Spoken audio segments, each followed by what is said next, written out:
سلام يا دكتور ساري. دكتور ساري منور. تسلم يا دكتور محمود. حبيبي. تسلم يا حبيبي، بس الناس تعدي لما نقعد نحكي عن حالنا. احنا كنا في المرحله اللي فاتت كنا بنفتح القنوات، ايوه، وكان دكتور ساري هو اللي ماسك التليفون وكان بيشرح لكم كل حاجه بالتفصيل. يا رب ما تصدقوا ولا كلمه من اللي هو قاله. بس يا احنا طبعا في مرحله الزراعه، ودي اخر مرحله بالنسبه لنا، ان احنا كنا مقسمين العمليه بتاعته على كذا مرحله، لان هو درجه 3 فيرتكس وكنا واخدين الكراون الاول. فدي اخر مرحله الزراعه. انا بس حبيت اوضح ان احنا يعني احدث حاجه على مستوى العالم اللي هي الدي ان اي او زراعه الدي ان اي. يعني احنا زي ما احنا شايفين كده القلم بينزل جوه الفتحه والاتجاه اللي احنا عاملينه عشان الشعرايه تطلع في الاتجاهات الطبيعيه، فناخد شكل ناتشورال في الاخر. طبعا كل ده بيعتمد على ديتيلز مكثفه احنا بنعملها في العمليه، من اول الخط الامامي للادوات اللي احنا بنستخدمها في الخط الامامي، التفاصيل الصغيره اللي احنا بنعملها في العمليه عشان تاخد الكثافه والشكل الناتشورال والاتجاه الطبيعي بتاع الشعر.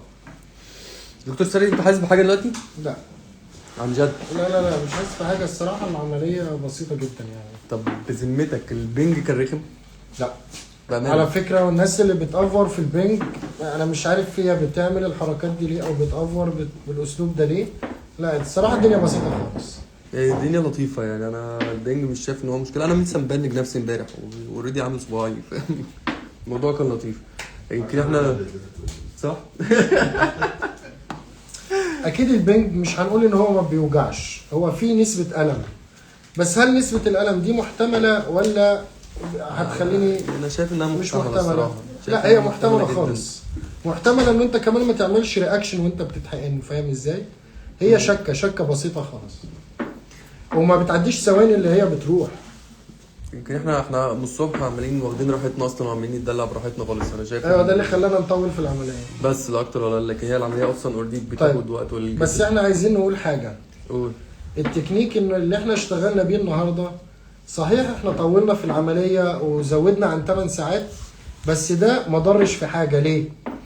لانه احنا ما تاخرناش على الشعر اللي طلعناه ولا اي دقيقه زياده.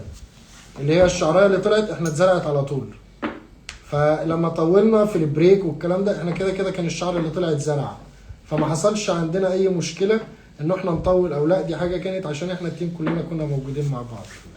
ان شاء الله باذن الله، ان شاء الله تاخد نتيجه على خير. والله يا سلام بجد بجد ان شاء الله. خلينا نشوف بعد كده مع بعض بقى النتائج هتوصل بينا لفين. ان شاء الله بعد ما نخلص خالص، وبعد 3 ايام، وبعد 3 شهور 6 شهور، وان شاء الله ناخد نتيجه محترمه. دكتور ساري اخونا، وكان لازم نعمل له النهارده حنه صغيره كده على راسه عشان نزرع الاجزاء دي وناخد نتيجه لطيفه ان شاء الله على خير. فخلينا نتابع مع بعض نشوف الدنيا هتوصل بينا فين.